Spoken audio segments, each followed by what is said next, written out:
Ma'asyiral muslimin yang dimuliakan Allah Subhanahu wa taala, ada 4 perkara kemana seorang mukmin itu harus mengingat sebuah kematian. Pertama, karena mengingat kematian bisa menjauhkan kita dari maksiat kepada Allah Subhanahu wa taala. Karena orang yang tidak pernah mengingat mati, maka orang akan terbiasa melakukan maksiat, karena dia pikir bahwa tidak ada kehidupan setelah kematian. Kemudian yang kedua, orang yang selalu mengingat kematian akan mempermudah untuk segera bertobat dan juga melakukan amal saleh. Kemudian yang ketiga, mengingat kematian adalah hal yang bisa mendatangkan rasa takut, sehingga orang tidak mungkin merasa aman dari azab kubur, dan dia akan berusaha untuk menghindarkan diri dari setiap penyebab yang akan menjerumuskan dari azab kubur. Tentu yang terakhir, mengingat kematian karena kematian sebuah kepastian, datangnya tanpa pemberitahuan, dan kematian bukan akhir dari sebuah perjalanan. Inilah hikmah kenapa kita disuruh mengingat kematian. Ma'asyiral muslimin yang dimuliakan Allah Subhanahu wa taala, Utsman ibn Affan radhiyallahu anhu apabila berdiri di samping kuburan, maka Utsman selalu menangis.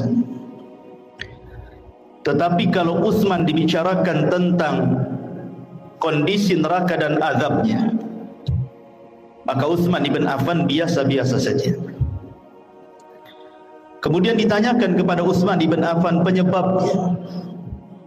Kenapa kalau disebut atau melihat kematian dia menangis, tetapi kalau diceritakan tentang akhirat dia biasa saja? Maka jawaban Utsman ibn Affan radhiyallahu anhu mengutip sabda Nabi sallallahu alaihi wasallam. Kata Nabi sallallahu alaihi wasallam, kata Utsman, "Innal qabra awwalu manazilil akhirah. Fa in naja minhu fama ba'dahu aisaru minhu. Wa illam yanju minhu fama ba'dahu asyaddu minhu." Sesungguhnya kuburan itu, kata Utsman mengutip sabda Nabi, adalah awal tempat seseorang menuju akhirat. Kalau dia selamat di kuburan, maka setelahnya lebih mudah bagi dia. Tetapi kalau dia tidak selamat di dalam kuburan, maka setelahnya akan lebih keras kepada dia. Itulah kenapa kemudian Utsman menangis saat diceritakan soal kematian. Banyak riwayat yang dicantumkan oleh Imam Ibnu Katsir ketika memberikan catatan kepada ayat yutsabbitullahu alladhina amanu bil qauli tsabit. Allah tetapkan jawaban bagi orang-orang yang beriman dengan jawaban yang mantap saat fitnah kubur. Saya akan sebutkan beberapa riwayat yang berkaitan dengan kematian. Pertama, riwayat daripada Bara bin Azib radhiyallahu anhu.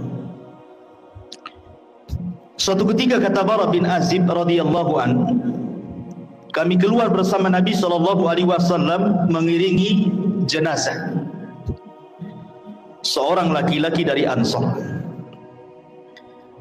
Maka ketika galian kubur itu sudah digali dan belum sampai kepada lahatnya, maksudnya lubang kedua dalam kuburan disebut lahat, maka Nabi SAW kemudian duduk dan kami pun duduk, kata Bara ibn Azib radhiyallahu anhu. Kemudian kata Nabi SAW, ista'idhu billahi min adzabil qabr. Mintalah perlindungan kepada Allah dari azab kubur. Rasul sallallahu alaihi wasallam menyebutnya marrataini aw thalatha, 3 kali. Kemudian Rasul menceritakan tentang ruhnya seorang mukmin.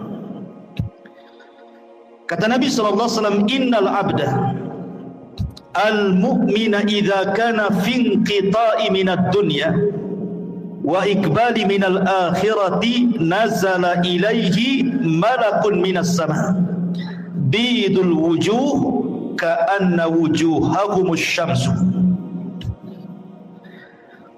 Apabila seorang hamba mukmin, kata Rasul, ketika dia hendak berpisah dari dunia dan menghadap akhirat, maka turun malaikat dari langit yang berwarna sangat putih sekali. Wajah-wajah malaikat ini sangat putih. Dan yang dimaksud malaikat di sini tentu bukan satu malaikat, bukan malakul maut saja, tidak, tetapi diiringi dengan rusulul maut namanya, pembantu-pembantu malaikat maut, berdasarkan ayat Al-Quran, tawaffathum rusuluna, kami wafatkan dengan mengutus utusan-utusan kami. Menunjukkan bukan satu malaikat, tetapi banyak malaikat. Tentu banyaknya malaikat ini berdasarkan tugas masing-masing. Malaikat maut itu kan hanya mencabut nyawa saja. Selepas itu kemudian diserahkan kepada malaikat rahmat kalau dia seorang mukmin, atau kepada malaikat azab kalau dia orang kafir atau orang fasik. Lah tentu kondisi seperti ini, ikhwan, tidak ada yang tahu kecuali orang yang meninggal. Orang-orang yang menyaksikan di sekitarnya, orang yang sedang nazar itu, tidak ada yang tahu bahwa di situ ada malaikat. Yang tahu hanyalah orang yang sedang nazar saja. Karena sebagian para ulama ketika menjelaskan apakah orang yang meninggal dunia itu mampu melihat malaikat, sebagian ulama mengatakan ya, mereka akan melihat malakul maut. Dan juga mereka akan diperlihatkan catatannya, walaupun hanya sekilas pandang saja. Catatan selama hidup dia itu, dia akan diperlihatkan sekilas saja. Dan itulah kondisi-kondisi menakutkan, sehingga kenapa Rasul mengatakan saat orang seperti ini tidak boleh mengatakan kecuali kebaikan. Dan inilah doa yang paling mustajab bagi orang-orang yang hidup di sekitarnya. Minta kepada Allah agar orang ini dimudahkan kematiannya. Lah setelah itu kemudian kata Nabi sallallahu alaihi wasallam, ma'ahum kafanun min akfanil jannati wa hanutun min hanutil jannah. Pembantu-pembantu malaikat maut ini, sebagian mereka membawa kain kafan dari sorga dan juga minyak wangi dari sorga. Hatta yajlisu minhu madal basar, sampai kemudian mereka duduk sejauh mata memandang. Ma'asyiral muslimin yang dimuliakan Allah Subhanahu wa taala, para ulama mengatakan bahwa ketika Allah Subhanahu wa taala mengirim para malaikat untuk mencabut nyawa dan juga menyediakan peralatan-peralatan fardu kifayah seperti kain kafan dan juga wewangian, kalau dia ruhnya seorang mukmin, maka akan diutus malaikat yang indah sekali dalam rangka ikraman, memuliakan jasad yang akan dicabut ruhnya itu. Jadi yang diutus itu betul-betul malaikat, bukan malaikat yang menyeramkan, tidak. Makanya Rasul mengatakan bidul wujuh, wajah mereka sangat bercahaya. Kemudian juga a'wanul malakal maut ini, pembantu-pembantu malaikat maut ini, mereka ditugaskan sebagian mereka untuk membisikkan di telinganya. Apa bisikannya? Alla takhafu wa la tahzanu wa abshiru bil jannati allati kuntum tu'adun. Kamu jangan takut, kamu jangan khawatir, karena Allah sudah janjikan kepadamu surga yang akan menantimu.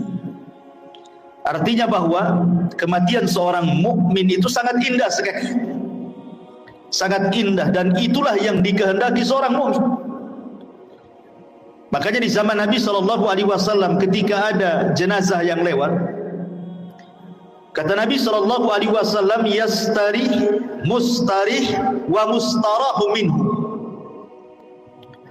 Mustarih wa mustarahu minhu. Sahabat mengatakan, apa yang dimaksud mustarih dan apa yang dimaksud mustarah minhu ya Rasulullah?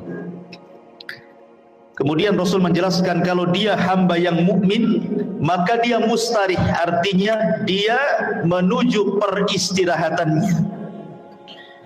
Dia meninggalkan keperitan dunianya, dia meninggalkan kesusahan dunianya, dan itulah yang dikehendaki seorang mukmin.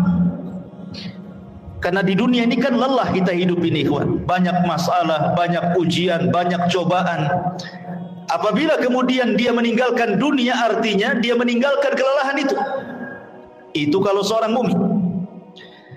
Tetapi kata Nabi SAW, kalau dia orang fajir, orang jahat, mustarah minhu. Apa mustarah minhu? Maksudnya bukan dia yang beristirahat, tetapi orang lain beristirahat dari dia. Orang lain senang dengan kematiannya, orang lain mengutuk kematiannya, mendoakan buruk kematiannya, bahagia dengan kematiannya. Itu maksudnya mustarah minhu itu.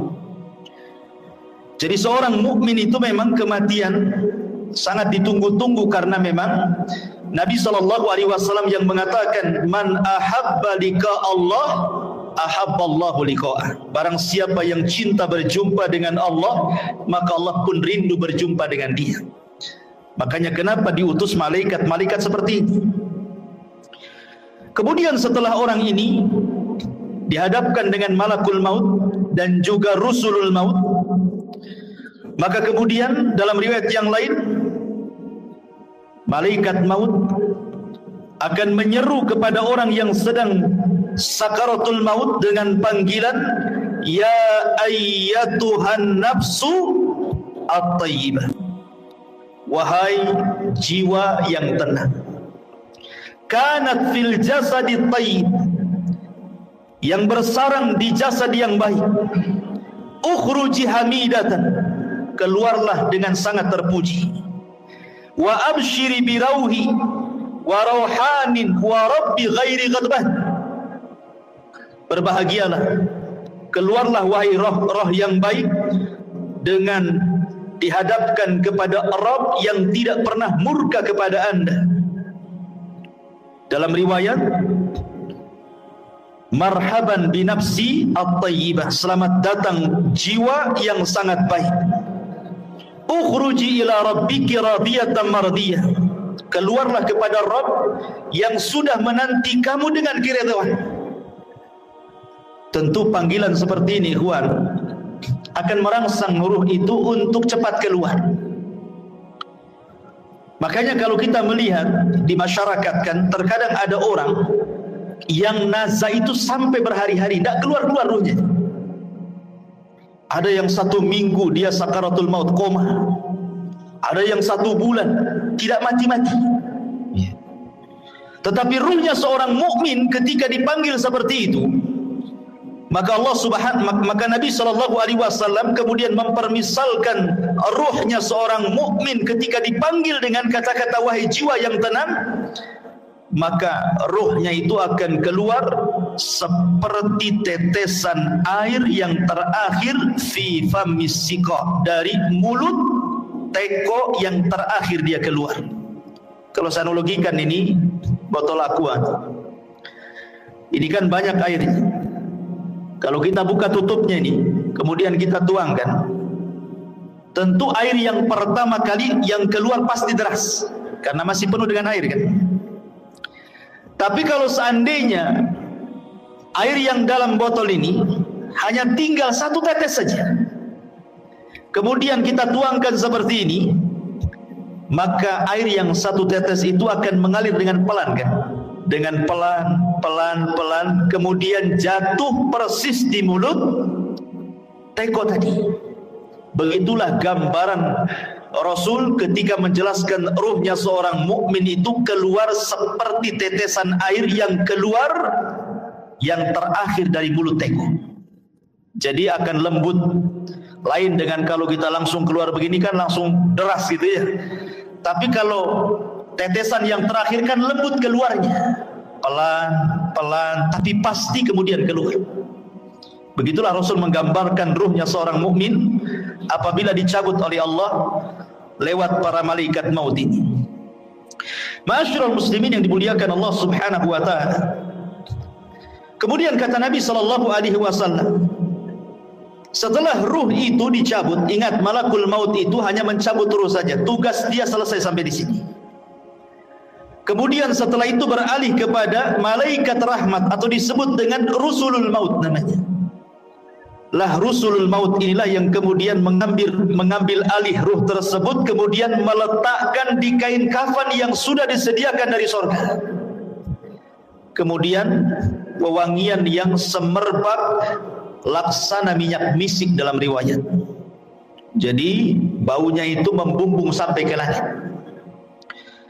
sehingga setiap malaikat yang mencium baunya di langit itu, mereka akan bertanya, ruhnya siapa ini?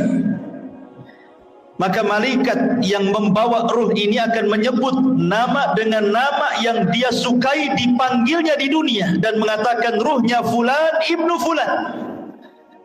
Maka semua malaikat di langit memuji ruh ini. Kemudian ruh ini diangkat sampai ke langit pertama.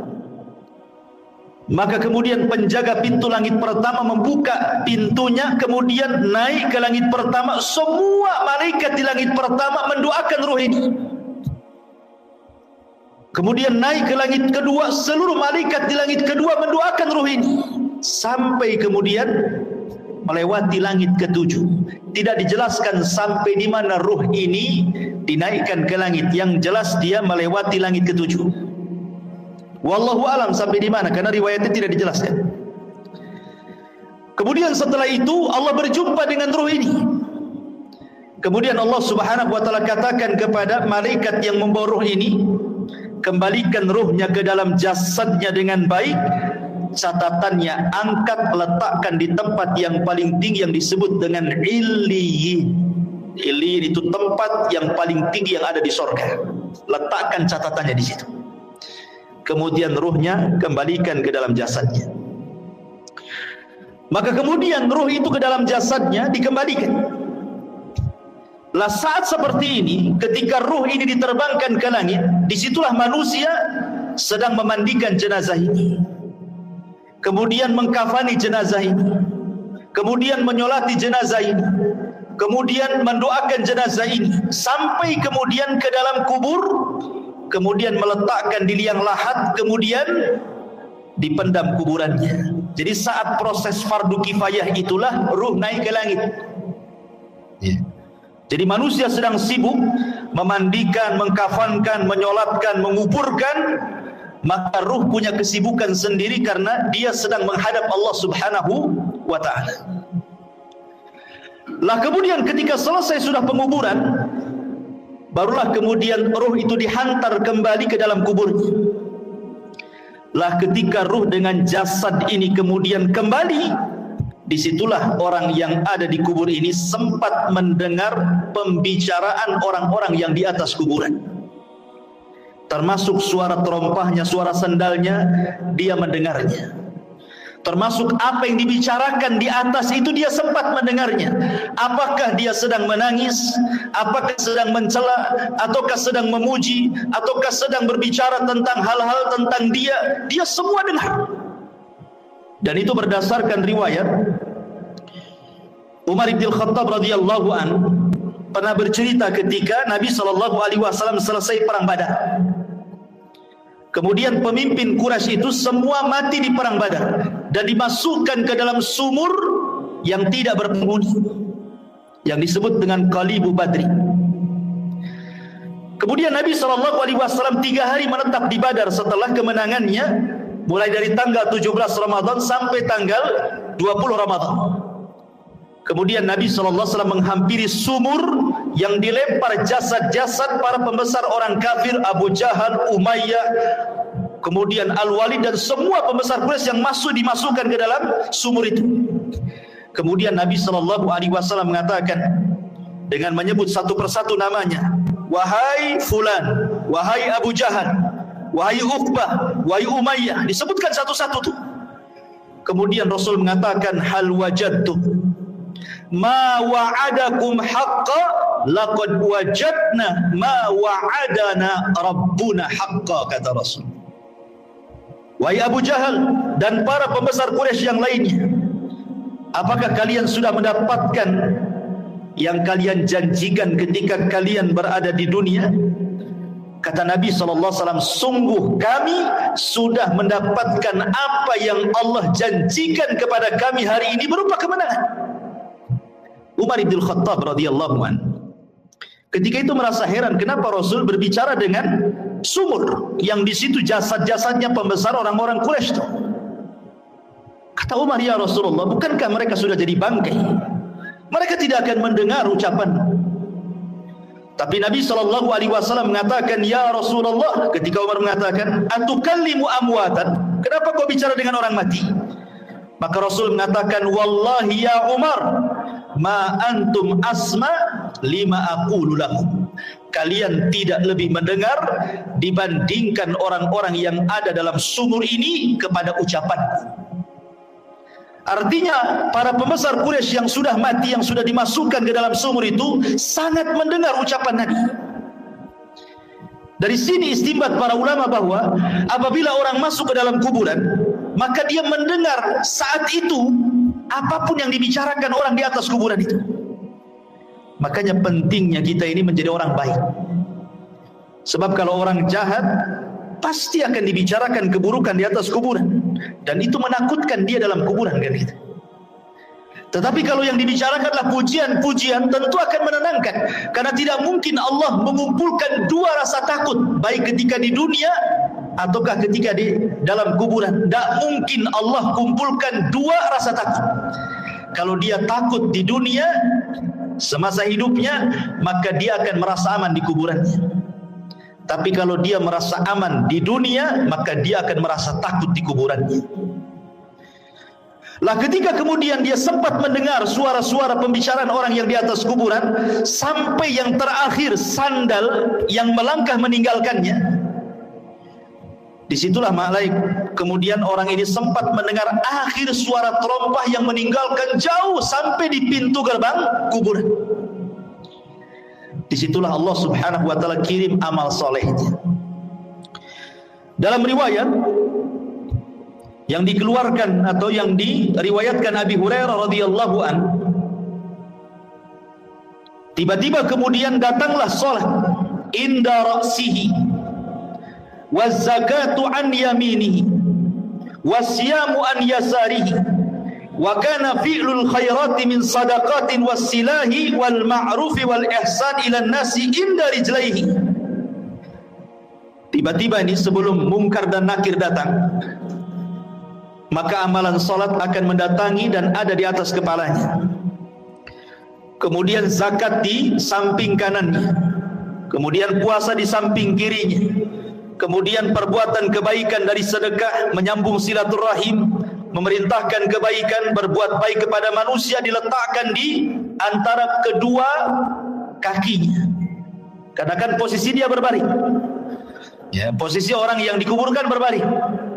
Sehingga di arah kepalanya ada sholat, kemudian samping kirinya ada puasa, samping kanannya ada zakat, kemudian di sebelah kakinya ada sedekah, ada silaturahim, ada kebaikan, dan begitu seterusnya. Dan amalan-amalan ini menjelma sebagai manusia. Jadi amalan-amalan soleh itu, sholat akan menjadi manusia, kemudian zakat akan menjadi manusia, dan akan mengelilingi dia dalam kuburannya. Sehingga kemudian ketika mungkar dan nakir ini datang, kemudian hendak membentak dengan fitnah kubur, dengan pertanyaan-pertanyaan kuburannya dari arah kepalanya, maka amalan yang ada di kepalanya, amalan solatnya akan mendorongnya dan mengatakan, ma qibali madkhal, tidak ada jalan lewat sini. Kemudian yang ketika malaikat mungkar dan nakir akan bertanya dari sebelah kirinya, maka akan didorong oleh amal soleh sebelah kirinya dan mengatakan, ma qibali madkhal, tidak ada jalan kau untuk bertanya kepada orang ini. Dan begitu seterusnya, setiap kali malaikat Munkar dan Nakir bertanya ini dari arah mana saja, maka kalian dilindungi oleh amal soleh. Subhanallah ikhwan. Ya. Sehingga malaikat yang akan memfitnah kubur ini kebingungan harus bertanya dari arah mana. Ya. Makanya kemudian disebutkan dalam riwayat ini, fayajlisu wa qad tamatsalat lahu asy-syamsu wa qad danat lil ghurub fayuqalu lahu akhbirna amma nas'aluka fayaqulu da'uni hatta usalli. Ketika kemudian malaikat maut atau malaikat Munkar Nakir hendak bertanya, tiba-tiba tidak digubris, tidak direspon oleh orang ini dan mengatakan, jangan tanya saya hendak sholat. Dia kepikiran ingin sholat. Bayangkan, ruhnya seorang mukmin yang ada dalam kubur itu masih kepikiran ingin sholat dan mengatakan, da'uni hatta usalli, jangan dulu kau tanya aku sampai aku laksanakan sholat ketika. Padahal sudah tidak ada sholat lagi di kuburan itu. Tapi begitulah ruhnya seorang mukmin, semangat ibadahnya itu sampai dalam kuburan. Akhirnya kemudian dia pun didudukkan dengan cara baik, kemudian juga ditanya dengan cara baik. Masalahnya, dalam sebuah riwayat bahwa malaikat Munkar dan Nakir ini saat bertanya kepada ruhnya orang yang beriman ini, kata Nabi SAW bahwa bentuknya ini memang luar biasa, sangat menakutkan. Di mana suaranya kalbarki, suaranya malaikat Munkar dan Nakir itu seperti petir, menggelegar. Kemudian juga ucapannya seperti kilat dan wajahnya sangat menakutkan. Dari sini ikhwatu fiddin, pertanyaan semudah apapun dalam kondisi takut pasti akan sulit dijawab, kan? Anda saya tanya dengan pertanyaan-pertanyaan, tetapi kemudian setelah itu saya bunuh Anda, umpamanya saya letakkan pistol di kepala, kemudian saya tanya dengan beberapa soalan. Ketika rasa takut menguasainya, soalan semudah apapun akan sulit dijawab. Akan sulit dijawab. Ini kan soalan-soalan yang ma'ruf kita dengar di dunia. Siapa Rabbmu? Kita katakan Allah. Siapa Nabimu? Kita katakan Muhammad. Apa agamamu? Kita katakan Islam. Itu kan mudah. Mudah soalan ini. Tetapi dalam kondisi takut ikhwatu fiddin, walaupun soalan-soalan ini mudah dijawab, belum tentu orang bisa menjawab. Karena memang suara malaikat ini yang bertanya kepada orang ini luar biasa. Suaranya seperti kilat menggelegar, wajahnya menakutkan. Di sini Allah Subhanahu wa taala berikan hidayah kepada ruhnya seorang mukmin, kepada hamba seorang mukmin, dan Allah katakan yusabbitullahu alladzina amanu bil qauli tsabit. Allah akan tetapkan jawaban orang-orang yang beriman dengan jawaban yang mantap. Jadi yang menjawab itu adalah ketetapan dari Allah, taufik dari Allah, bukan kita. Kan dalam kondisi takut kita tidak bisa jawab, ya. Tetapi hamba yang beriman ditolong dalam kuburannya, sehingga Allah Subhanahu wa taala arahkan jawabannya, sehingga setiap ditanya dia sanggup menjawab. Dan ketika dia sanggup menjawab itulah Allah Subhanahu wa taala memberikan rekomendasi dari langit dan mengatakan, ang sadaqa abdi, hambaku telah benar. Ketika sudah dikatakan hambaku telah benar, Munkar dan Nakir pun sudah pergi, tiba-tiba Allah katakan, bentangkan kuburannya sejauh mata memandang. Bentangkan kuburannya sejauh mata memandang. Berikan cahaya dalam kuburannya.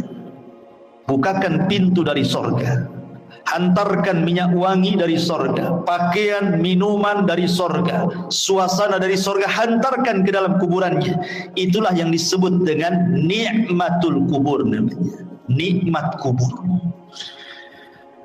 Ma'asyiral muslimin yang dimuliakan Allah Azza wa Jalla, Aisyah radhiyallahu anha pernah menceritakan, suatu ketika masuk nenek-nenek Yahudi ke rumah Aisyah radhiyallahu anha. Kemudian nenek Yahudi ini mengatakan kepada Aisyah radhiyallahu anha, inna ahlal kubur yu'adzabuna fi kuburihim.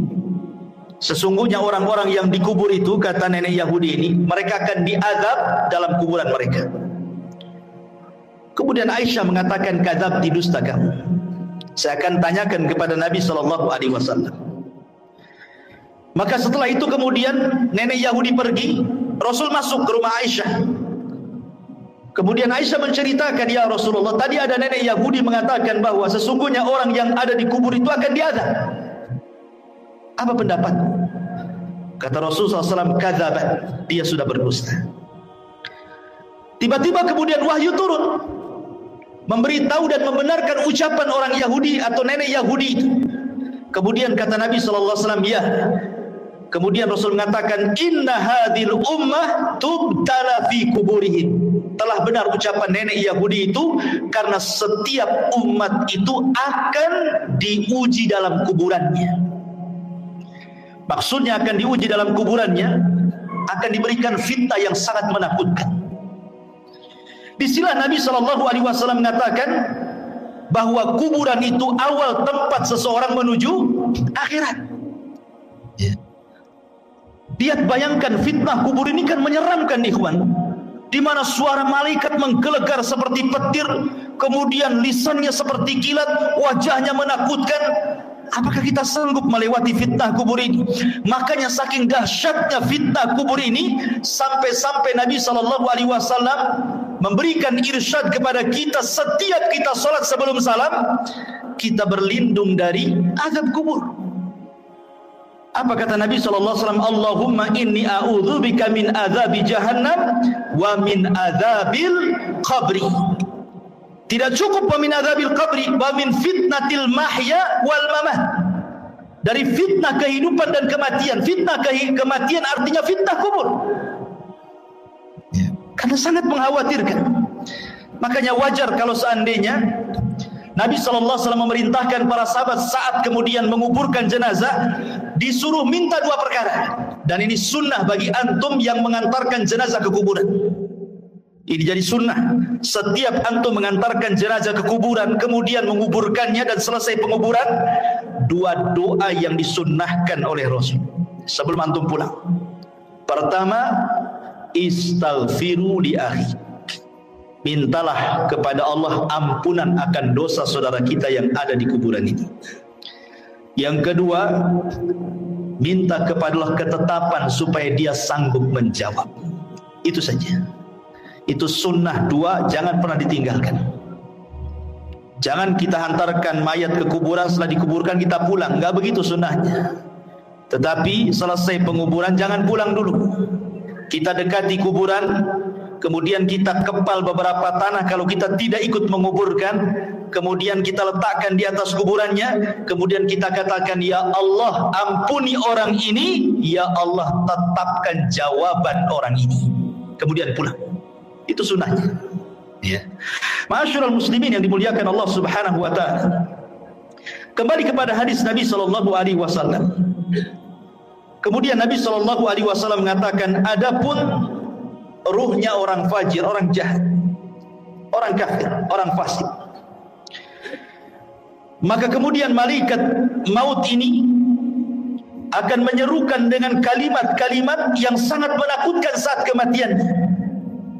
Dia mengatakan, ya ayyatuhan nafsul khabithah kanat fil jasadil khabithi ukhruji zamimatan wa abshiri bihamimin wa ghassab. Subhanallah. Malaikat maut mengatakan, wahai ruh yang jahat, yang hinggap di jasad yang jelek, keluarlah secara tercela dan habarkanlah dengan neraka yang menyala-nyala dan juga dengan nanah penduduk neraka. Coba bayangkan panggilannya, wahai jiwa yang buruk, yang bersarang di jasad yang buruk, keluarlah secara tercela dan habar gembirakan dengan neraka yang menyala-nyala dan darah dan nanah penduduk neraka yang sudah menunggunya. Keluar kau. Ini panggilan menyeramkan, ikhwan. Makanya kenapa kemudian ruhnya orang-orang yang tidak beriman itu tidak mau keluar, sehingga terkadang nazak berhari-hari, berminggu-minggu, berbulan-bulan tidak mau keluar dia tersiksa itu dengan ruh yang ada dalam badannya, sampai-sampai Nabi SAW ke pisau yang berbentuk bengkok, mungkin bahasa kitanya seperti cerulit, ya, ada pisau berbentuk bengkok seperti ini, kemudian dihadapkan dengan kambing wol, yang belum dicukur itu. Lihat kambing wol itu kan banyak tuh rambutnya kalau belum dicukur itu, ya. Kemudian pisaunya dimasukkan. Otomatis ketika pisau dimasukkan ke dalam kambing wol itu, otomatis akan terkait-kait dengan bulu-bulunya. Setelah terkait-kait dengan bulu kambing wol itu, kemudian disiram. Anda bisa bayangkan, akhirnya kemudian makin lengket dengan pisau itu. Kemudian setelah lengket dengan pisau, kemudian kata Nabi SAW, pisau itu kemudian ditarik dengan cara paksa. Kira-kira apa yang terjadi? Akan merontokkan setiap bulu-bulu kambing wol itu. Maknanya ketika ruhnya orang fasik, orang fajir, orang kafir dicabut itu, maka akan merontokkan seluruh persendiannya, seluruh tulang-tulangnya, dan dia akan menjerit. Tidak ada yang tahu rasa sakitnya kecuali Allah, dan jeritannya tidak ada yang mendengar kecuali binatang. Manusia tidak dengar, tetapi para binatang tahu, dan tidak ada yang bisa merasakan rasa sakit seperti itu kecuali Allah yang tahu rasa sakitnya. Jangan lagi orang fasik, ikhwan, orang yang beriman saja. Kata Nabi SAW, wa inna fil al-mauti la saqarat. Dalam kematian itu kan ada keperitan, ada rasa sakit. Setiap orang pasti merasakannya. Nabi saja merasakannya. Tetapi rasa sakit yang diderita seorang mukmin saat kematian itu adalah, boleh jadi itu akhir penggugur dosa dia. Tapi rasa sakit yang diderita orang fajir, orang fasik, orang kafir, boleh jadi itu awal azab saat kematiannya. Ma'asyiral muslimin yang dimuliakan Allah Azza wa Jalla. Kemudian setelah itu ruh itu keluar, apa yang terjadi? Kata Nabi SAW, maka dia sudah disediakan kain kafan dari neraka. Kain kafan dari neraka, ya. Artinya ini bukan kain kafan biasa, kain kafan yang penuh dengan api, dengan bau busuk penduduk neraka yang melambung ke langit. Ketika para malaikat itu mencium baunya, semua membencinya, semua mengutuk dan melaknatnya. Ini ruhnya siapa? Bau sekali. Tidak ada yang memuji ruh ini. Sehingga ketika betul-betul Rasulul Maut ini mengangkat ruh itu dalam kain kafan di neraka sampai membumbung ke langit, apa yang terjadi? Tidak ada satupun pintu langit yang mau dibuka. Lihat bahasa Al-Quran. Allah Subhanahu wa taala mengatakan dalam surah Al-A'raf ayat 40, la tufattahu lahum abwabus sama wa la yadkhuluna al-jannah hatta yalijal jamalu fi sammil khiyam. Pintu-pintu langit tidak ada yang dibuka, satu pun. Bahkan mereka tidak akan masuk ke dalam surga sampai ada cerita unta masuk ke lubang jarum. Bagaimana mungkin unta yang sangat besar masuk ke lubang jarum? Lubang jarum itu kecil, unta itu besar. Artinya bahwa selubang jarum pun pintu langit itu tidak akan dibuka, dan dia tidak akan menembus walaupun hanya langit pertama. Kemudian setelah itu Allah Subhanahu wa taala hanya berfirman kepada ruh yang jelek ini dan mengatakan, letakkan catatannya fi sijin. Sijin ini tempat di bawah dasar bumi. Kenapa tidak diletakkan di lapisan bumi pertama, kedua, ketiga sampai ketujuh? Sebagian ulama mengatakan bumi menolak catatan amalnya. Bumi saja menolak. Di mana lapisan bumi pertama menolak untuk diletakkan catatannya, kemudian turun lagi ke lapisan kedua menolak juga, lapisan ketiga menolak juga, sampai lapisan bumi yang terakhir menolak juga. Ketika kemudian ditolak, akhirnya diletakkan di mana catatan itu? Di sijin. Ya, di dasar bumi yang paling dalam. La haula wala quwata illa billah. Kemudian kata Allah Subhanahu wa taala dalam Al-Qur'an, "Wa man yusyrik billahi faka'annama kharra minas sama' fatakhtafuhu at-tayru aw tahwi bihi ar-rih fi makanin sahih." Maka ruhnya akan dijatuhkan, tidak dihantar malaikat, sehingga ruh itu seperti terbang yang disambar burung ataupun dihempaskan dengan angin, sehingga ketika ruh ini kembali ke dalam jasadnya seperti orang yang jatuh dari ketinggian. Begitulah rasanya. Anda bisa bayangkan, Anda jatuh dari atas ketinggian 20-30 meter saja, rasanya luar biasa sakit. Itulah yang akan dirasakan oleh ruhnya orang jahat ketika dilempar dari langit kemudian menyatu lagi dengan jasadnya. Apa yang terjadi ketika itu?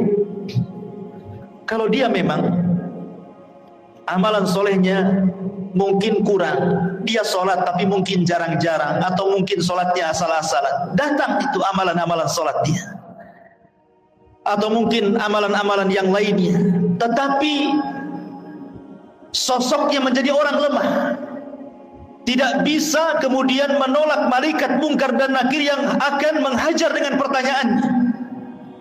Tidak sanggup menolak. Lain kalau dia seorang yang beriman, maka amal solehnya akan menolak dia, ya, sehingga akan sulit kemudian mungkar dan nakir mendekatinya. Tetapi kalau dia amal solehnya mungkin ringan saja, dia sholat kadang tidak, dia akan datang amal-amal yang lainnya, tetapi tidak bisa melindunginya. Sehingga dengan mudah mungkar dan nakir itu dalam kondisi sudul wujuh, kata Rasul, sangat buruk sekali wajahnya, hitam kelam, kemudian membentak dengan suara petir, dengan suara kilat, menakutkan, sehingga ketika ditanya man rabbuk, siapa rabbmu, wa man nabiyuk, siapa nabimu, wa madinuk, apa agamamu, pertanyaan ini ringan, tapi karena ketakutan yang bersangatan, dia pun tidak bisa menjawab dan mengatakan, wallahi la adri aqulu kama qala an-nas wa fa'altu kama fa'ala an-nas. Aku tidak tahu. Aku mendengar, ya pernah mendengar apa yang diucapkan manusia seperti itu. Dia tidak bisa menjawab. Ketika dia tidak bisa menjawab berkali-kali, apa yang terjadi? Maka Allah Subhanahu wa taala akan mengirim penyeru dari langit dan mengatakan, an kadzaba abdi, hambaku telah berdusta. Subhanallah. Disebutkan dalam riwayat, summa yuqayyadu lahu a'ma, asam, akma, abka. Didatangkan kepadanya orang yang buta, orang yang tuli, orang yang bisu, wa fiyadihi mirzabatun, di tangannya ada gada yang sangat besar, lau dzuriba biha jabalun lakana turaba. Kalau palu itu dipukulkan di bukit atau gunung itu hancur jadi tanah. Dan itu dipukulkan setiap kali dia tidak bisa menjawab. Tidak bisa menjawab, dipukul. Tidak bisa menjawab, dipukul. Yang kalau dipukulkan lau dzuriba biha jabalun, kata Rasul, kalau pukulan itu diletakkan di gunung batu, lakana turaba, gunung itu akan menjadi turab, tanah, hancur berantakan. Bagaimana kalau dipukulkan kepada manusia? Mengerikan, ikhwatul fiddin yang dimuliakan Allah Azza wa Jalla. Maka ketika itu kemudian Allah Subhanahu wa taala katakan, sempitkan kuburannya sesempit-sempitnya. Kemudian bukakan pintu neraka kepadanya. Hantarkan hembusan-hembusan panah dari neraka ke dalam kuburannya. Kemudian dia pun mendapatkan azab kubur yang nanti saya akan jelaskan seperti apa azabnya. Tapi kita kembali kepada pembahasan awal ruhnya seorang mukmin. Masyarul muslimin yang dimuliakan Allah Azza wa Jalla, ketika ruhnya seorang mukmin sudah selesai dari fitnah kubur, maka Nabi sallallahu alaihi wasallam menjelaskan, fayuqalu lahu umdhur ila maq'adika minan nar. Tiba-tiba ketika dia sedang duduk selesai dari fitnah kubur, tiba-tiba dibentangkan di sebelah kirinya gambaran neraka yang sedang menyala-nyala. Diperlihatkan neraka. Kemudian dikatakan, "Ungzuru, lihatlah ila maq'adika minan nar." Tempatmu di neraka itu. Kemudian qad abdalakallahu bihi maq'adan minal jannah. Tapi tenang, tempatmu bukan di sana. Kemudian sebelah kanannya digambarkan gambaran sorga dan dikatakan tempatmu di sini. Dalam riwayat, maka kemudian malaikat ini mengatakan, lihatlah tempat dudukmu di neraka in asaita. Kalau engkau bermaksiat, itulah tempat dudukmu. Tapi karena engkau yang beriman, maka tempat dudukmu bukan di sana. Kemudian tempat dudukmu di sini. Ketika dia melihat bagaimana sorga dengan gambaran keindahannya diperlihatkan itu dalam kuburan itu, apa yang terjadi? Maka dia langsung berteriak dan mengatakan, "Ya Rabb, aqimis-sa'ah, aqimis-sa'ah. Ya Rabb, tegakkan kiamat, tegakkan kiamat, supaya aku bisa kembali ke istana dan keluarga." Tetapi Allah Subhanahu wa taala mengatakan, belum. Kiamat masih panjang. Dalam riwayat yang lain, nim naumatal arush. Sebaiknya kau tidur seperti tidurnya pengantin baru. Sehingga ketika dia terbangun, seolah-olah dia tidur zuhur dan bangun asar, kiamat sudah dibangkitkan. Artinya kehidupan kuburan tidak akan terasa walaupun zaman berlalu. Anggaplah mungkin zaman dulu, zaman Nuh, orang-orang yang beriman itu meninggal dunia, sampai hari ini kan kiamat belum dikiamat-kiamatkan. Bagaimana kehidupan mereka? Rupanya mereka ditidurkan oleh Allah di atas kenikmatan yang disebut dengan nikmat kubur. Karena ruh mereka diberikan nikmat oleh Allah. Nanti ada pembahasan kemana ruhnya orang yang beriman dalam kuburan ini. Tapi jasadnya dikuburkan. Ya. Mereka tidak akan merasakan, sehingga ketika kiamat dibangkitkan baru dia tertidur. Terbangun dari tidurnya seolah-olah hanya setengah hari saja, mulai zuhur sampai asar dia tidur, kemudian dia terbangun. Rupanya Israfil sudah menyiapkan sangkakalanya untuk meniup sangkakala pertama kiamat, kehancuran alam semesta pertama dibangkitkan. Ma'asyiral muslimin yang dimuliakan Allah Subhanahu wa taala. Kemudian setelah kemudian orang yang beriman mendapatkan nikmat kubur, dan orang-orang fajir dan fasik mendapatkan azab kubur, di sana ada peristiwa yang tidak mungkin orang lepas. Apakah dia mukmin, apakah dia kafir, apakah dia fasik, apakah dia fajir, apakah dia sahabat Nabi ataukah bukan sahabat Nabi, ada peristiwa yang tidak bisa lepas dari manusia. Apa itu? Himpitan kuburan. Semua manusia akan dihimpit dalam kuburnya, tidak akan selamat. Mau bayi sekalipun yang belum punya dosa tetap akan dapat himpitan kuburan.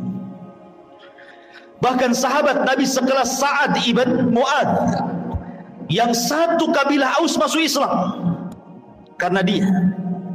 Kemudian saat kematiannya 70.000 malaikat tidak pernah turun dari langit, turun pula ke bumi untuk ikut memandikan jenazahnya. Tapi Rasul mengatakan, kalau ada orang yang selamat dari himpitan kubur, Sa'adlah orangnya. Tapi Sa'ad pun tidak selamat. Bayangkan, himpitan kubur tidak akan menyelamatkan siapapun, mau sahabat Nabi atau bukan sahabat Nabi, mau orang yang beriman atau orang kafir, semua akan merasakan himpitan kuburan ini. Tapi sebagian para ulama membahas, tentu akan ada perbedaan himpitan bagi orang yang beriman dengan himpitan bagi orang kafir atau fasik. Sebagian ulama mengatakan, adapun himpitan bagi orang yang beriman itu seperti ibu memeluk anaknya. Rasa kasih sayang seorang ibu kepada anaknya, seperti itulah bumi ketika menghimpit, laksana seorang ibu memeluk anaknya. Karena kita ini dari tanah dan akan kembali kepada tanah. Jadi tanah itu seperti ibu bagi kita. Sehingga ketika himpitan tanah itu menghimpit setiap jasad orang yang beriman, maka tidak akan merasakan rasa sakit sedikit pun, karena itu bentuk sayang seorang ibu kepada anak. Tetapi Kalau yang dihimpit itu orang kafir, orang fasik, orang fajir, orang jahat, maka dia akan merasakan sakit yang luar biasa. Dia akan menjerit-jerit. Semua tidak ada yang mendengar kecuali binatang jeritannya, karena akan mematahkan semua tulang, persendian, dan begitu seterusnya. Ma'asyiral muslimin yang dimuliakan Allah Azza wa Jalla, inilah sekilas gambaran ruhnya orang mukmin, fasik, fajir, fasik, munafik, dan begitu seterusnya saat kematian.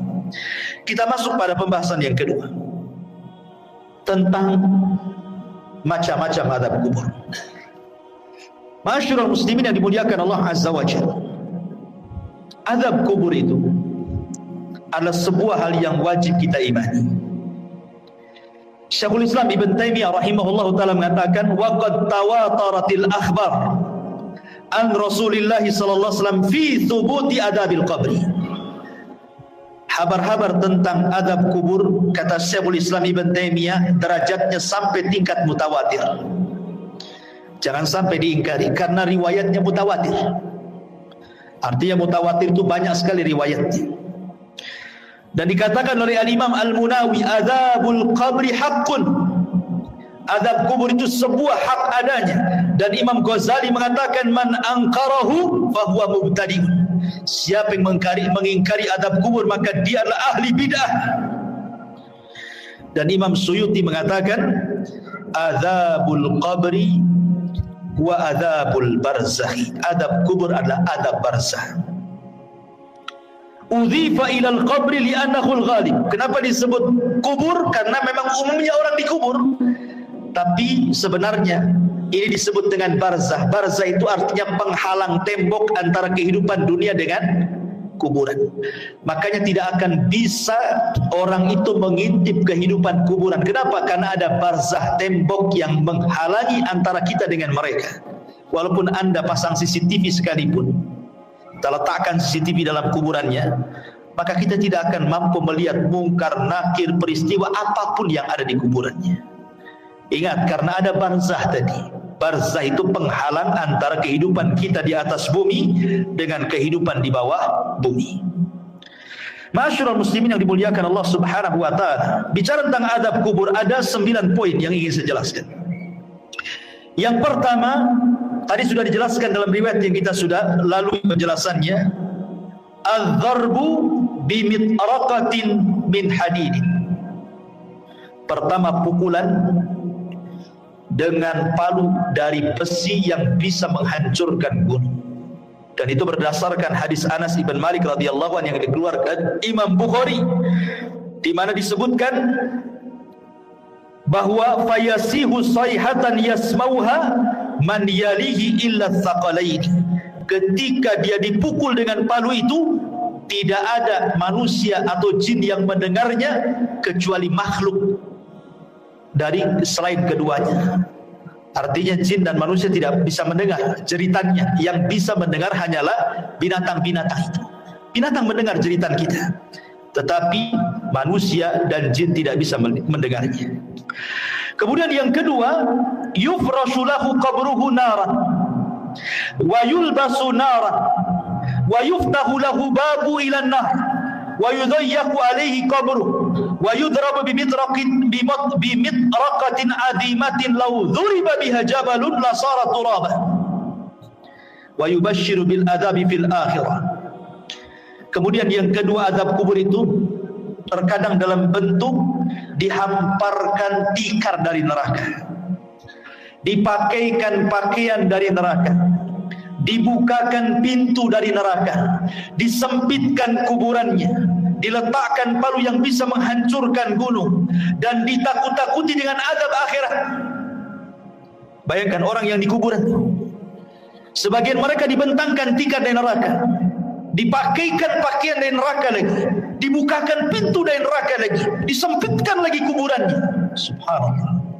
Ini azab kubur yang kedua. Gambaran azab kubur yang kedua bisa dibaca dalam hadis yang dikeluarkan Imam Ahmad, Abi Dawud dari hadis Bara bin Azib.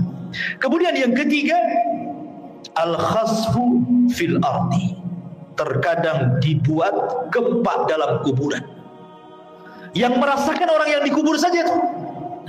Kita di atas bumi tidak ada gempa.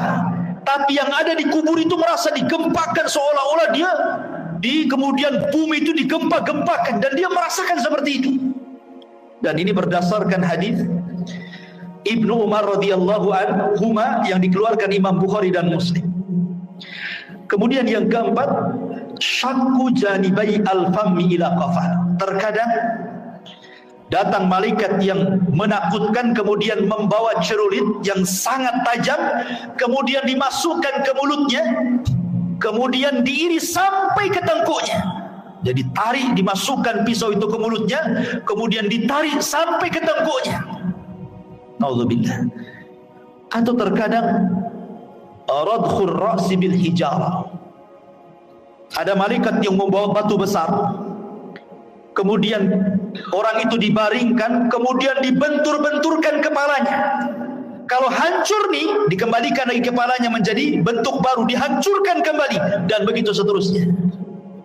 Terkadang al-harqu fi tannuri minan nar, disediakan satu mangkok, satu bejana yang sangat besar, isinya air yang mendidih dari api neraka, kemudian digorengkan di dalam.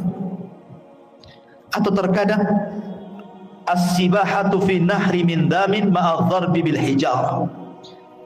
Tiba-tiba kemudian dia dihadapkan dengan sungai, semuanya bentuk darah. Kemudian dia diletakkan di tengah-tengah sungai darah itu.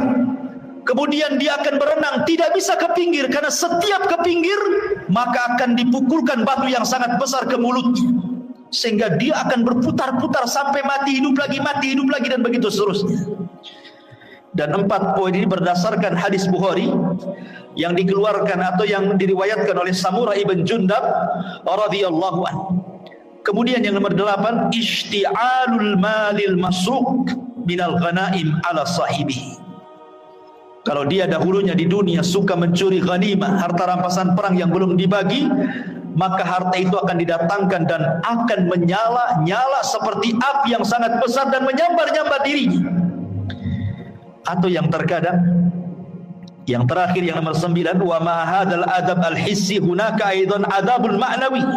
Ini kan adab hissi, adab badannya, tapi di sana juga adab, ada yang disebut adabun ma'nawi, adab secara makna, dengan ditakut-takutinya dia dengan neraka.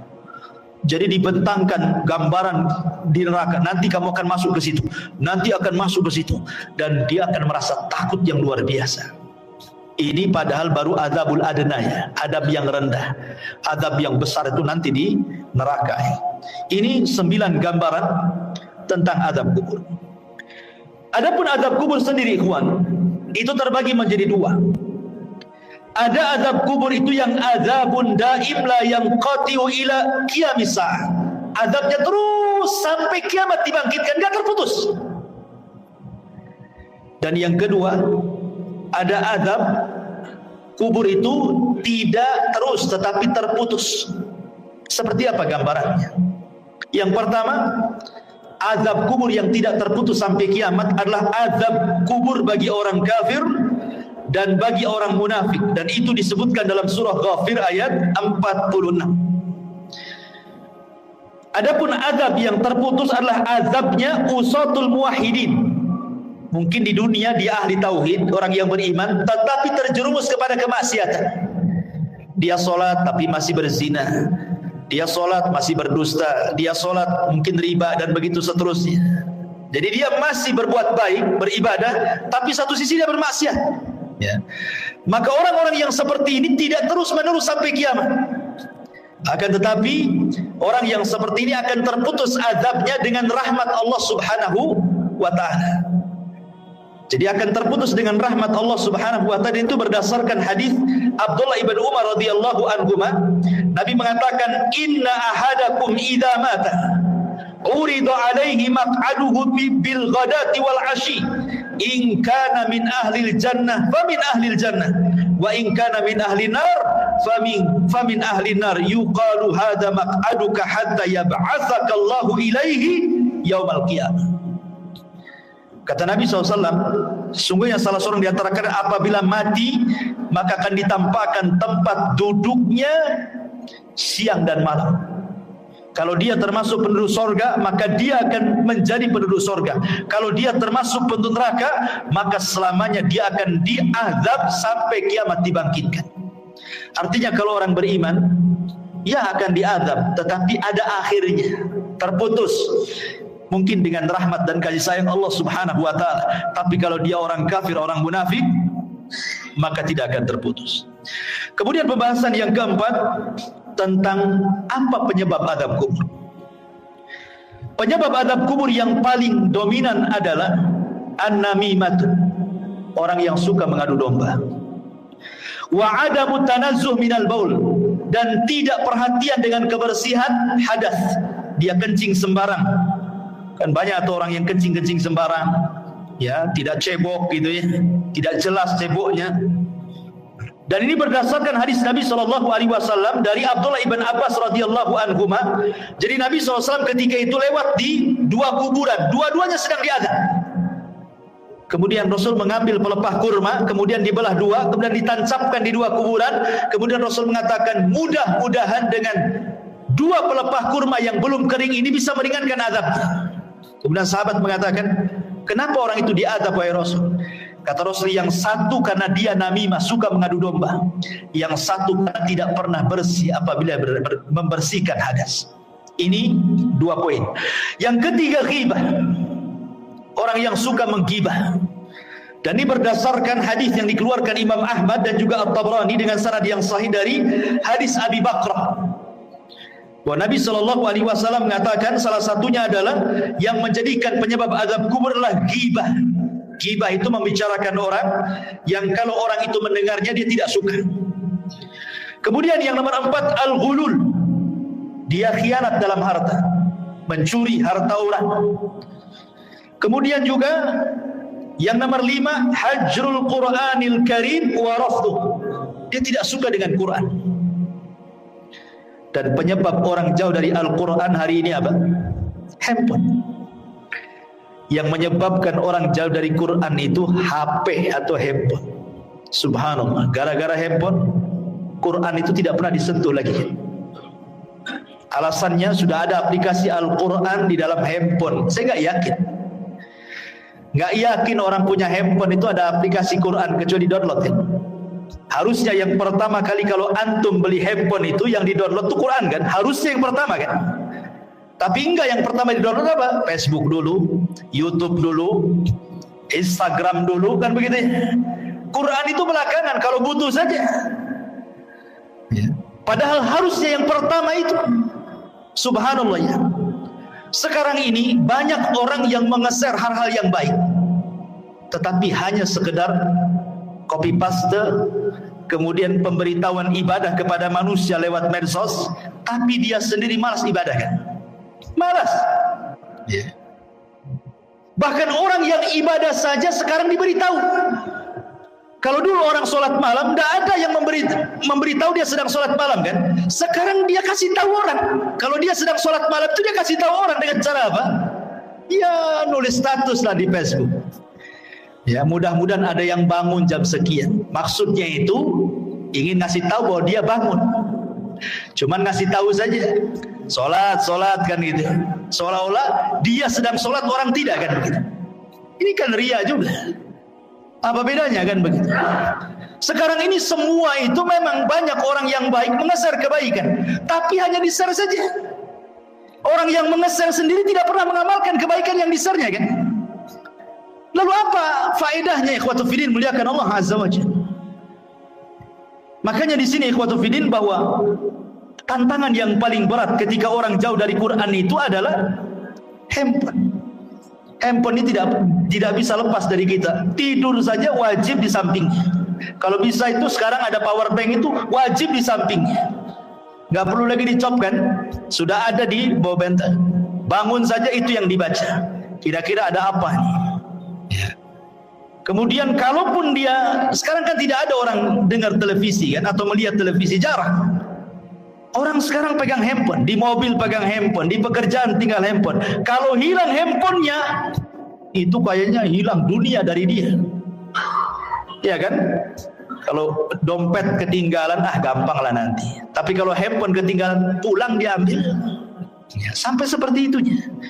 Jadi ini salah satunya adalah hajrul Quran, meninggalkan Quran, termasuk juga an-naumu anis salatil maktubah. Orang yang sengaja tidur ketika datang waktu salat. Dan itu berdasarkan riwayat yang dikeluarkan ataupun dari sahabat Samurah ibn Jundab radhiyallahu an, Nabi sallallahu alaihi wasallam mengatakan, ammal ladzi yuslagu ra'suhu bil hajar fa innahu ya'khudul Qur'an fayarfadhuhu wa yanamu anis salatil maktubah. Jadi ketika Rasul menjelaskan di kuburan itu ada malaikat yang membawa batu. Kemudian ada yang terlentang, kemudian dibenturkan kepalanya sampai hancur. Kemudian malaikat ini pergi hendak mencari batu yang lain. Kemudian ketika datang batunya yang baru, rupanya kepalanya sudah kembali menjadi normal. Dibenturkan lagi, kemudian cari batu lagi, dan begitu seterusnya. Kemudian Rasul menjelaskan bahwa adapun kenapa adab orang ini seperti ini, pertama karena dia tidak pernah membaca Quran, yang kedua karena dia tidur saat datang waktu sholat. Nah ini yang keenam.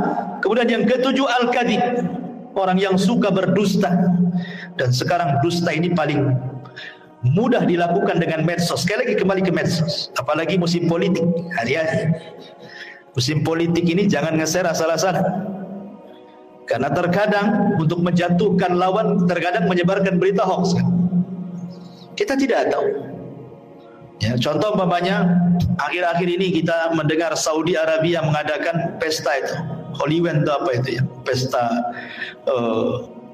hantu. Ya. Hoax, Iwan. Tidak ada itu cerita kayak gitu. Dari mana? Itu hoax yang disebarkan untuk menjelek-jelekan negara sana kan itu. Itu kan sedang membuka festival apa? Ya, ceritanya begitu. Ya, memang dia membuka semacam wahana wisata. Kemudian di situ ada hantu-hantuan. Mungkin ada orang sana yang berpenampilan seperti itu, kemudian disebar seolah-olah Saudi mengadakan acara seperti itu. Ikhwatu fiddin, muliakan Allah Azza wa Jalla. Nah, berita-berita seperti ini kalau kita hanya melihat di YouTube saja, oh seolah benar kan? Ya.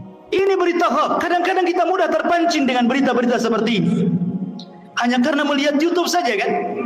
Nah ini hati-hati. Ya. Kalau kita mungkin hanya sekedar membaca, oke lah. Tapi kalau kemudian sampai mengeser kan sama aja dengan hantu menyebarkan dusta kan. Nah itu kan hati-hati.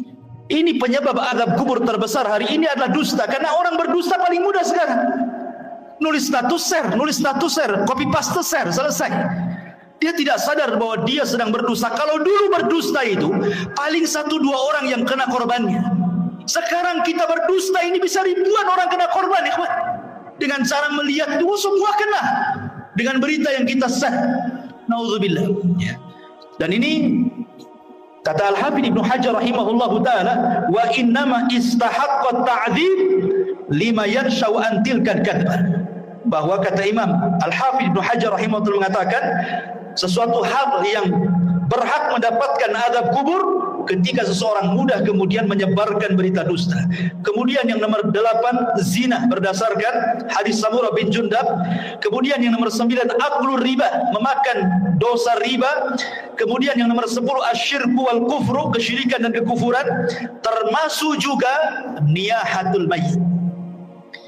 Niyahatul mayyit itu maksudnya orang yang hidup ketika ada yang meninggal, orang yang dicintainya, dia pun meraung-raung, menjerit-jerit seolah-olah menolak takdir Allah. Ya, seolah-olah menolak takdir Allah. Ini bahaya karena membuat orang yang meninggal itu diazab.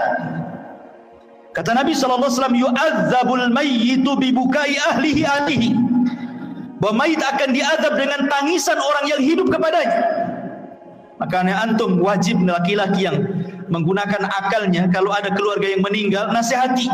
Biasanya wanita-wanita yang suka niyahan, ya, nasihati mereka. Jangan menangis, tabah, sebab dengan tangisan orang hidup itu menjadikan si mayat diazab masalahnya. Nah, ini juga termasuk daripada azab kubur. Dan banyak sekali. Kemudian secara singkat amal-amal yang bisa menyelamatkan dari azab kubur. Pertama, perbanyak baca surah Al-Mulk. Tabarakalladzi biyadihil mulku wa huwa ala kulli syai'in qadir. Perbanyak baca surat Al-Mulk. Kemudian yang kedua, perbanyak amal saleh. Kemudian yang ketiga, berdoalah agar kita diwafatkan di hari Jumat. Berdoa kepada Allah agar kita diwafatkan di hari Jumat, dan kita bersabar saat ditimpa sakit. Kalau seandainya kita sabar saat sakit kemudian meninggal, boleh jadi itu husnul khatimah. Karena saat-saat orang sakit itu biasanya setan lebih dekat dibandingkan saat dia sembuh. Ingat, orang sakit itu lebih dekat dengan setan dibandingkan dengan Allah. Karena biasanya kalau orang sakit, ikhwan, apalagi kalau sudah bertahun, itu biasanya mudah putus asa. Terkadang di antara mereka lah sudah lebih mati saja daripada nyusahkan orang hidup, ya. Atau terkadang menolak takdir, kenapa saya terus yang sakit, kenapa kok gak disembuh-sembuhkan, kemudian bayangannya macam-macam, akhirnya malas ibadah, ya. Kemudian juga istiqomah, dan istiqomah ini berat, ya, tetapi inilah yang bisa menyelamatkan dari azab kubur. Kemudian juga al-mautu bimurabitan fi sabilillah, kematian saat menjaga perbatasan saat jihad. Kemudian juga yang paling penting berdoa kepada Allah Subhanahu wa taala dan senantiasa mengamalkan ketakwaan kepada Allah, dan yang paling penting lagi menjauhi sebab-sebab adab kubur yang tadi saya sebutkan tadi, ya, dusta, namimah dan begitu seterusnya. Tapi pembahasan yang terakhir bicara tentang ruh. Kemana ruh saat manusia sudah selesai pertanyaan mungkar dan nakir, artinya selesai fitnah kubur, berarti masuk ke nikmat dan adab kubur, kan itu. Kemana ruh ini saat nikmat ataupun adab kubur? Baik, masyaallah muslimin yang dimuliakan Allah Subhanahu wa taala, Al-Imam Ibnul Qayyim rahimahullahu taala, beliau mengatakan dalam kitabnya Ar-Ruh, pembahasan di mana ruh ini. Pertama kita akan bagi tentang ruh ini. Ruh para nabi. Pertama, ruh para nabi. Ruh para nabi tentu berada fi a'lal illiyin, berada di tempat yang paling tinggi yang disebut dengan rafiqil a'la. Karena Nabi SAW ketika meninggal dunia, kemudian malaikat maut mengatakan kepada Nabi dua pilihan, apakah engkau mau hidup terus di dunia dengan kegemilangan kemenangan yang sudah diraih, ataukah mau menyusul teman-temannya di tempat yang paling tinggi di surga? Maka Rasul mengatakan, Allahumma ila rafiqil a'la, saya memilih ke tempat yang paling tinggi di surga. Jadi ruhnya para nabi berada di rafiqil a'la. Kemudian yang kedua, arwahus syuhada, ruhnya para syuhada, orang-orang yang mati syahid. Allah Subhanahu wa taala mengatakan dalam surah Al-Imran ayat 169, wala tahsabanna alladziina qutilu fi sabilillahi amwatan bal ahya' inda rabbihim yurzaqun. Jangan kau sangka orang yang mati di jalan Allah itu mati, tidak, mereka hidup. Mereka mendapatkan rezeki di sisi Allah Subhanahu wa taala. Abdullah bin Mas'ud radhiyallahu anhu ketika bertanya tentang ayat ini kepada Nabi sallallahu alaihi wasallam, di mana ruhnya para syuhada? Maka Rasul mengatakan, arwahuhum fi ajwafi tairin hadarin laha qanadilun mu'allaqatun bil arsy. Jadi ruhnya para syuhada berada di kendil-kendil, dibawa oleh ketiak burung sorga, kemudian diletakkan digantungkan di arsy Allah Subhanahu wa taala. Jadi ruhnya para syuhada berada di kendil-kendil yang dibawa terbang oleh burung-burung, kemudian digantungkan di bawah arsy. Ini ruhnya para syuhada. Kemudian yang ketiga, arwahul mu'minin salihin, ruhnya orang-orang yang beriman yang saleh. Maka takunu tuyuran ta'alluqus syajaril jannah, maka ruhnya orang-orang yang beriman yang soleh, mereka akan digantungkan di pohon-pohon surga. Mereka akan digantungkan di pohon-pohon surga. Adapun yang keempat, arwahul usad, ruhnya orang-orang yang ahli maksiat. Dia orang Islam tapi ahli maksiat, berzina, berdusta, berjudi dan begitu seterusnya. Dia orang Islam tapi usad ahli maksiat. Maka dijelaskan bahwa mereka tetap ditahan dalam kuburan, karena mereka tidak bisa keluar dari kuburannya dan mereka merasakan adab kubur. Mereka tidak bisa keluar dari kuburan. Kemudian juga yang nomor 5, Imam Ibnul Qayyim rahimahullah ta'ala mengatakan, masih membahas tentang usad, maksudnya orang yang ahli maksiat. Minhum man yakunu mahbusan ala babil jannah kama fi haditsil akhar ra'aitu sahibakum mahbusan ala babil jannah. Adapun orang-orang yang beriman, yang ahli maksiat, kemudian maksiatnya sudah selesai diadab. Kan tadi saya katakan bahwa orang yang beriman yang ahli maksiat kan adab kubur tidak terus, tapi terputus karena rahmat Allah Azza wa Jalla. Lah sebagian ruhnya itu diletakkan di halaman pintu sorga. Ya, di halaman pintu sorga kata Imam Ibnul Qayyim rahimahullah ta'ala. Kemudian yang keenam, ruhnya orang-orang kafir. Tentu ruhnya orang-orang kafir, mereka diadab dan tidak bisa keluar dari kuburan, dan mereka akan bolak-balik masuk neraka. Tetapi sekali lagi ikhwatu fillah muliakan Allah Azza wa Jalla, keterangan para ulama seperti ini tidak bisa kita katakan dengan jazm, dengan tegas, karena soal ruh itu kan tidak ada yang tahu kecuali.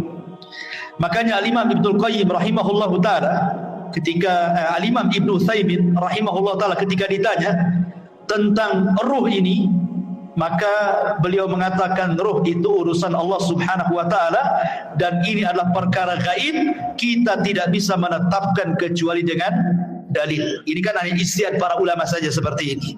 Tetapi hakikatnya ruh di kuburan itu di mana? Wallahu a'lam. Hanya Allah Subhanahu wa ta'ala yang tahu dengan kondisi ruhnya, apakah mereka orang-orang yang beriman ataukah mereka orang-orang kafir. Adapun ada riwayat yang maudhu yang disebutkan oleh sebagian ulama seperti ruhnya orang kafir berada di sumur Barhut, diletakkan di sumur Barhut. Sumur Barhut itu yang ada di Hadrul Maut Yaman.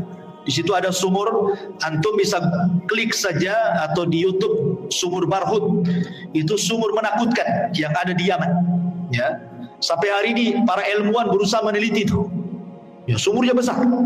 Jadi ada yang mengatakan bahwa orang-orang kafir diletakkan di sumur itu. Ya, adapun ruhnya orang-orang yang beriman tentu fil aliyyin, tetapi sekali lagi ini riwayatnya lemah gitu ya, bahkan tidak berdasar. Tapi oleh sebagian ulama ada yang menyebutkan seperti perkataan Imam Barbahari rahimahullah dalam kitabnya Syarhu Sunnah.